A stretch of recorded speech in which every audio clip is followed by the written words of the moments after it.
இருக்கும் வணக்கம் மக்களே. சற்றுமுன் கிடைத்த ஒரு முக்கிய அறிவிப்பு என்ன சொல்லியிருக்காங்கன்னா, தமிழகத்துல சட்டமன்ற தேர்தலை நெருங்கி வந்த நிலையில தமிழக வெற்றி கழகத்தின் சார்பாக ஒரு கூட்டணி பேச்சு தான் நடைபெற்று வந்ததாக ஒரு வதந்தி கிளம்பி வந்த நிலையில இதை பத்தி என்னதான் சொல்றாங்க, ஸோ என்னதான் நடந்திருக்கு அப்படிதான் இந்த செய்திக்குள்ள இப்போ பார்க்க போறோம். ஸோ அதுக்கு முன்னாடி நம்மளோட சேனல் இப்போ வந்திருக்கீங்கன்னா மறக்காம சப்ஸ்கிரைப் பண்ணிக்கோங்க. பக்கத்துல இருக்க பெல்லை கனெக்ட் பண்ணி ஆல்ரெடி பண்ணிக்கோங்க மக்களே. அண்ட் முக்கியமான விஷயம், வீடியோ ஸ்கிப் பண்ணாம பாருங்க, அப்பதான் நான் சொல்ற தகவல் உங்களுக்கு வந்து முன்மேசன். இப்போ வாங்க வீடியோக்குள்ள போகலாம். குறிப்பாக என்டிஏ கூட்டணிக்கு செல்லும் தாவேகா 98 மாவட்ட செயலாளர்கள் ஆதரவு அப்படின்ட்டு சொல்லியிருக்காங்க. ஸோ அதிமுகவிற்கு விருப்பம் இருந்தாலும் தாவேகாவாக வந்து பேச வேண்டும் என்று எதிர்பார்த்தது. புஷி ஆனந்த் தலைமையில மாவட்ட செயலாளர்கள் ஆலோசனை கூட்டம் நடைபெற்றதாக சொல்ல வந்த இந்த நிலையில கடந்த 2024ஆம் ஆண்டு நடிகர் விஜய் தமிழக வெற்றி கழகம் என்னும் ஒரு புதிய அரசியல் கட்சியை தொடங்கினாரு. ஸோ அவருடைய கட்சி தொடங்கிய அடுத்த 2 மாதங்களிலேயே பார்த்தா இடைத்தேர்தல் வந்தது.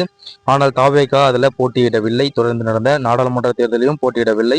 இதனைத் தொடர்ந்து 26 சட்டமன்ற தேர்தலில் இலக்கு தனித்தே போட்டி என கட்சியின் தலைவர் அவர்கள் விஜய் அவர்கள் கூறியிருந்த இந்த நிலையில தான் பார்த்தீங்கன்னா ஸோ இப்படி ஒரு இக்கட்டான சூழ்நிலை வந்து விஜய் அவர்களுக்கு ஏற்பட்டதாக சொல்றாங்க. ஸோ இதனிடையே விஜய் திமுகவை போல அதிமுகவையும் விமர்சிக்க தொடங்கினார். இதனால் இந்த பேச்சு அப்படியே நின்றது. மேலும் கொள்கை எதிரி என கூறிய பாஜக அதிமுக கூட்டணியில் இருப்பதாலும் இந்த பேச்சு கைவிடப்பட்டது சொல்றாங்க. ஸோ இந்த சூழ்நிலையில தான் கடந்த சில நாட்களாக பாஜக பார்த்தோன்னா விஜய் வந்து கூட்டணியில இணைக்க ஆர்வம் காட்டி வருவதாக தகவல் வெளியாகி வருவதாக வதந்திகள் பல வந்ததாக நம்ம பார்க்கிறோம். ஸோ இதனை பார்த்தீங்கன்னா உறுதிப்படுத்தும் வகையில தான் பார்த்தீங்கன்னா தங்களுக்கு அழுத்தம் கொடுக்கப்படுவதாக சிபிஐ ஜனநாயகன் விவகாரம் மூலம் தாவேகா நிர்வாகி அருண்ராஜ் அவர்கள் தெரிவித்திருந்தார். இந்த நிலையில தான் தாவேகாவும் தேசிய ஜனநாயக கூட்டணியில் இணைவது குறித்து ஆலோசிப்பதாக தகவல் வெளியாகி உள்ளதாக சொல்றாங்க. இன்று இது தொடர்பாக தாவேகா பொதுச் செயலாளர் புஷி ஆனந்த் தலைமையில மாவட்ட செயலாளர் ஆலோசனை கூட்டம் நடைபெற்றது.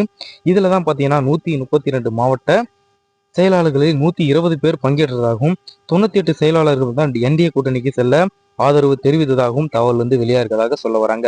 ஸோ இது போன்ற உங்களுடைய கருத்து என்னன்னு சொல்லிட்டு மறக்காம கமெண்ட் பாக்ஸ்ல கமெண்ட் பண்ணுங்க. தமிழக வெற்றி கழகம் தான் தனித்து நின்று போட்டியில வெற்றி பெற்றா உங்களுக்கு சந்தோஷமா, அல்லது என்டிஏ கூட்டணியில வெற்றி பெற்றா சந்தோஷமா? ஸோ என்டிஏ கூட்டணி இணைவதால மக்களுக்கு தாக்கம் ஏற்படுமா அப்படிதான் என்ன தெரியல. ஸோ உங்களுடைய கமெண்ட் என்னவோ மறக்காம கமெண்ட் பாக்ஸ்ல கமெண்ட் பண்ணுங்க மக்களே. நன்றி, வணக்கம்.